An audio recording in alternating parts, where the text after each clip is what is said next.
যে নিগেলটা হুম এটা কিন্তু কাম চামড়া কাটতে এই যে নিগেলটা তাহে উপরে উপরে কিন্তু একটা বিজলের মতন এটা একটা নিগেল এই নিগেলটা এবার উঠাইবা কথাটা বুঝছো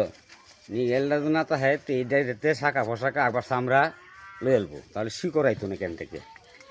শিকড়াইতে নিগেলটা উড়াইতে আচ্ছা আচ্ছা যাতে এখান থেকে কোনো অক্সিজেন ধরেন এই যে হেনে যে গিরোটা রাখা লাগবে আর গিরো সার হইতো না গিরোর কোনো অংশর কোনো প্রয়োজন নাই খালি এখান থেকে তো চামড়া অটোমেটিক ইয়া হইব রেডি হইব বললে যাব এখান থেকে গিরো তৈরি এখান থেকে আমি শিকড় নিয়ে যাইব কি গাছে কলপটা করতেছেন এটা লেসু গাছ এটা জাত খুব ভালো জাত আচ্ছা এলা মাটিটা তৈরি করে নিই